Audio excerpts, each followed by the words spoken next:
हिंदू हो, गर्व करना सीखो कि हिंदू हो। सनातनी हो, छाती चौड़ी कर कर कहो कि हम हिंदू हैं और इस मातृभूमि के पुत्र और पुत्री हैं।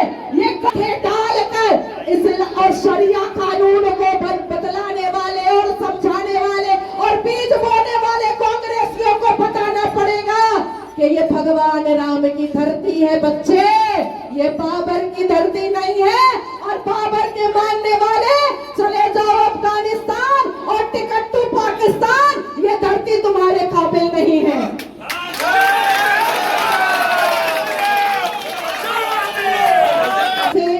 मैं माहौल को समझ रही थी, बूझ रहा कि 370 का षड्यंत्र खेल करके और आर्टिकल 370 लगा करके जो कश्मीर में कश्मीरी पंडित की बेटियों का और कश्मीरी पंडितों का नरसंहार और जेनोसाइड हुआ था, तो उस इल्जाम में तो राहुल बाबा को गांधी परिवार के आखिरी चश्मोचिराग को फांसी पे लटका देना चाहिए। लटकाना चाहिए कि नहीं लटकाना चाहिए? शाहबानो सायरा बानो छाती पीटते हैं कांग्रेसी कि मुसलमानों के मसीहा है।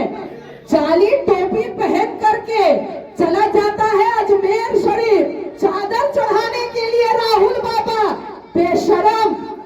अरे जब शाहबानो और सायरा बानो रो रही थी और कह रही थी कि 3 तलाक बंद करो, तो क्या कुंभकर्ण की नींद सो रहे थे?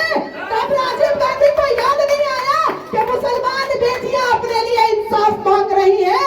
अरे बेशर्मो, कांग्रेस के दल्लो, जितनी भी न्यूज है, जितने लोग रिकॉर्ड कर रहे हैं, कल चला दीजिए और कहना झारखंड की पुलिस को कि आई थी भारत की पुत्री और तुम्हारी आंखों में आंखें डाल कर गई है कि कांग्रेस की दलाली करोगे तो वही हाल करेंगे जो ममता बनर्जी की सरकार का नाजिया कर रही है, वही हाल करेंगे।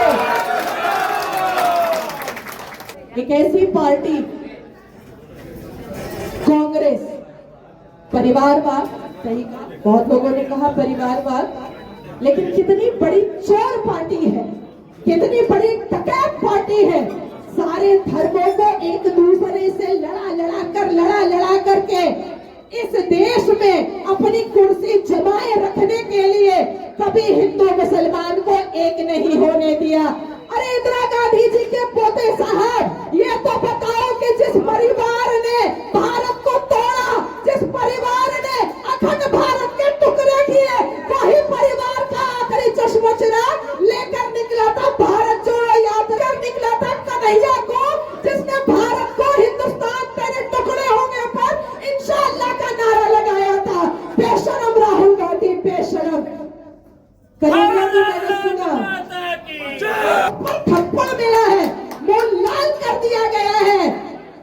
नेशनल न्यूज ने मुझसे पूछा कि आपने ट्वीट मार दिया उस लड़के के पक्ष में। पहली बार तो भारत भूमि पर, इस मातृभूमि पर ये सनातनी योद्धा जागे हैं और ईंट का जवाब पत्थर से दे रहे हैं। जो भारत का नहीं वो हमारा नहीं, जो इस भूमि का नहीं वो हमारा नहीं, और जो हमारा नहीं तो वोट कहेगा तेरे अम्मा के इटली से आया है या बाप की जागीर है भारत।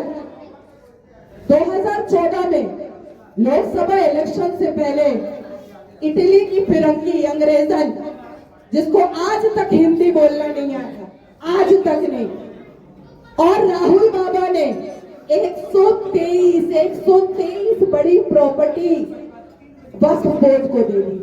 गूगल खोलिए और न्यूज में देखिए, 123 बड़ी प्रॉपर्टी वक्फ बोर्ड को दे दी। तो मैं पूछना चाहती हूँ सोनिया एंटोनियो जी, ये 123 बड़ी प्रॉपर्टी क्या आप इटली से अप्पा के लिए, अप्पा के साथ जहेज लेकर आई थी और भारत को दी थी क्या? कहेंगे तो ये कहना कि जो कांग्रेस का कैंडिडेट खड़ा हुआ है उसको बोलो कि धनबाद में जितनी भी वक्फ बोर्ड की प्रॉपर्टी है वो मेरे सनातनियों को वापस करो, क्योंकि ये राम